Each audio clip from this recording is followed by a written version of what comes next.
Today's video is brought to us by Sonoran Desert Institute. If you're like most gun owners who like to repair and upgrade your own firearms, well, why not take that passion and turn it into a career?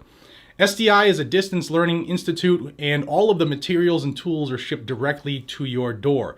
They have classes on ballistics, gunsmithing, armorer's courses, and even drone classes.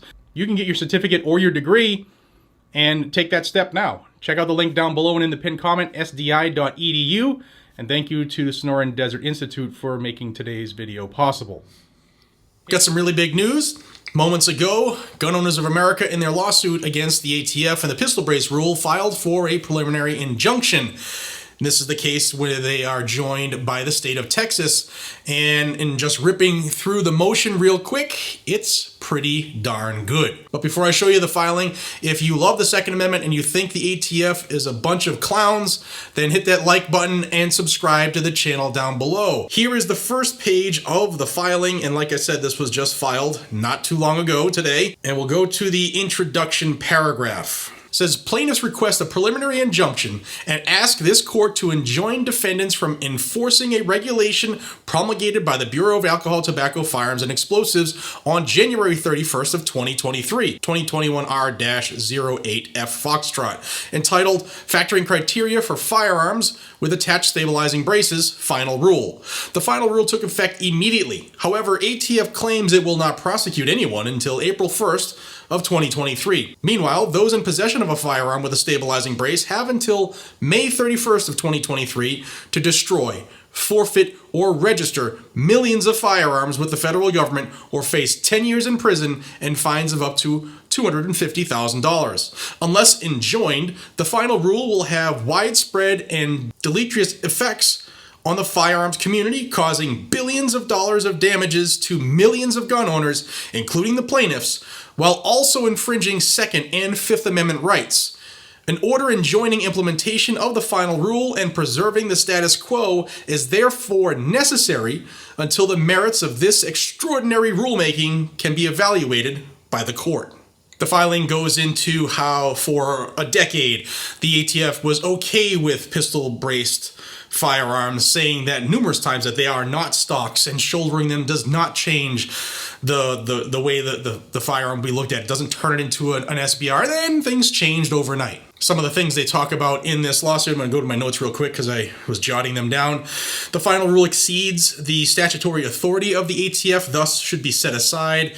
It unconstitutionally regulates handguns with attached stabilizing braces. It violates the Second Amendment. It's an unconstitutional taxing the exercise of the Second Amendment. It violates the Fifth Amendment in self-incrimination because you're telling the ATF when you register for your free tax stamp during the 120-day period that I already have this short-barreled rifle that I have already assembled without your permission in violation of the NFA, and by the way, can I please have the approval after the fact? That's self-incriminating yourself, because if they deny your application, guess what? You have already admitted you have this item illegally in their eyes.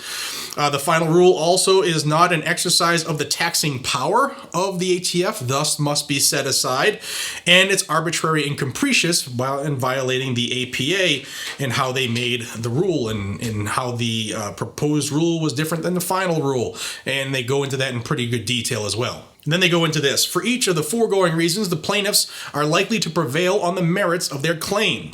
The plaintiffs are suffering irreparable harm. To show irreparable injury, the plaintiffs need not demonstrate that harm is inevitable and irreparable. Rather, they need show only a significant threat of injury from the impending action, that the injury is imminent, and that money damages would not fully repair the harm. Plaintiff Brown, like countless members and supporters of the organizational plaintiffs, is suffering and will continue to suffer irreparable harm at the hands of the final rule.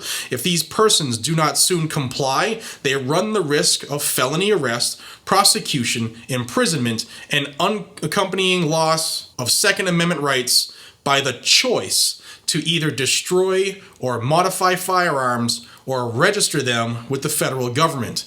Additionally, surrendering or destroying a firearm and stabilizing brace will cause irreparable economic loss. The state of Texas, too, will suffer irreparable harm from defendant's unlawful final rule, which violates its sovereign and quasi-sovereign interests in its own territory and the welfare of its own citizens, thousands of whom are arbitrarily and capriciously declared felons by the final rule. For example, Texas criminalizes possession, manufacture, transportation, repair, or sale of short-barrel rifles that are not properly registered with ATF, but does not criminalize handguns with attached stabilizing braces. To the extent that ATF declares millions of previously lawful handguns are now illegal short-barrel rifles, the final rule significantly and negatively affects the operation of Texas law. Moreover, a state has a quasi-sovereign interest in the health and well-being, both physical and economic, of its residents in general. The final rule adversely affects Texans' health and well-being by criminalizing the possession of previously lawful weapons, diminishing Texans' ability to defend themselves. Finally, Texas police who possess previously legal handguns with stabilizing braces will have to expend resources to register those weapons. The fact that the final rule technically presents a forced choice does not absolve it of its unconstitutional sins. As the Fifth Circuit observed in BST Holdings versus OSHA, the loss of constitutional freedoms for even minimal periods of time unquestionably constitutes irreparable injury. 3. The balance of the equities and public interest favor the plaintiffs. When the government is a party, the balance of equities and public interest factors merge. A court therefore must weigh whether the threatened injury outweighs any harm that may result from the injunction to the non-movement, and whether the injunction will not undermine the public interest. There is no harm to the ATF from pausing enforcement of the final rule and maintaining the status quo. The final rule claims to enhance public safety, yet ATF is able to point to only 2 handgun braces out of millions that have been criminally misused. Even then, there is no evidence that those crimes could not have been committed using a different firearm. Weighing against this are the very real and ongoing irreparable harms to plaintiffs discussed above. Indeed, the public is served when the law is followed, and there is generally no public interest in the perpetuation of unlawful agency action. The balance of equities and public interest weigh heavily in favor of an injunction, and the relief should be nationwide. Gun Owners of America and Gun Owners Foundation have members and supporters nationwide. The geographic scope of interests presented, as well as the complications inherent to a piecemeal implementation or injunction of the final rule, which impacts criminal prosecutions and fundamental rights, support this court granting nationwide relief. Conclusion: for the foregoing reasons, this court should preliminarily enjoin the defendants from enforcing the final rule. Boom.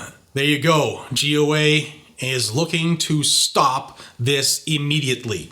Now, I want to take a second to thank our friends, the lawyers over at GOA, Rob Olson, Steven Stambulia. I want to thank also Ken Paxton in Texas for jumping into this as well. And guys and gals, this is a very strong, very powerful case against the ATF.